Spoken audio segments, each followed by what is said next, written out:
Carly. Hi, Carly. Hello. Hi Good there. morning. Right then, what did you see? OK, so I was staying over on vacation in Cornwall, and I was staying in a place called Padstow. And about 11 o'clock at night, I woke up to my dog barking, and I looked out the window, and hovering over, like, the sea and the cliffs was, like, 8 or 9 big, bright, white lights, like, hovering in a circle, all the same kind of, like, time. And did you get any pictures? No, I was that scared. I didn't even get my phone out. Like, even if I tried to take a picture, my flash and everything just wouldn't work. And, oh, I really wish I did. And so how long were they there for? Did they stay around for a long time, or were they just disappeared suddenly? They were there for, like, half an hour. And I ran into my mum's room, and I was like, look at this. And she was like, they're just stars, Carly. I was like, no, they're not, because half an hour later they disappeared. And surely stars don't just disappear after half an hour. OK, well, apparently there are a lot of UFO sightings in Cornwall, so, you know, she's not on her own here with this. Well, now, again, one thing is I'm not going to say that they're not seeing anything.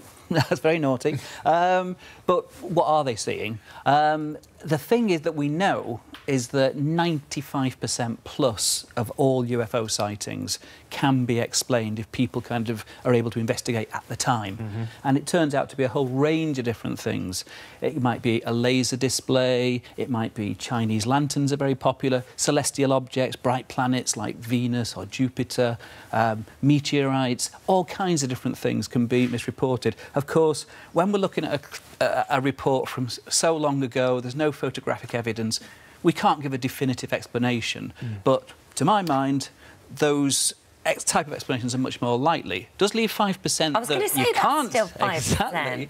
But Which is why they're unidentified. Which is why they're unidentified. I mean, you know, we don't expect the police to be able to solve every single crime they investigate. Sometimes the evidence just isn't there anymore. There's going to be this kind of residue of unexplained cases. However, they don't know. Carly goes on to say that in the morning, that next morning, her sister said that there was a bright light coming from under my bedroom door. Interesting. Can you tell us more about that, Carly? Yeah, so there was a lot of weird things happening. So that same night, just before it happened, about 10 o'clock, my sister's husband walked into my room randomly and just shut my curtains. And I was like, well, this is weird. And he walked back out.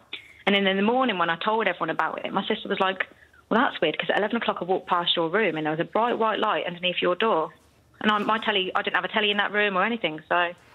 So they thought the light was coming from the UFO by the cliff and coming through your bedroom window? Yeah, there was something strange going on, definitely. It was so eerie. Well, it's very peculiar, very peculiar. I see, unidentified. Thank you, Carly. Right.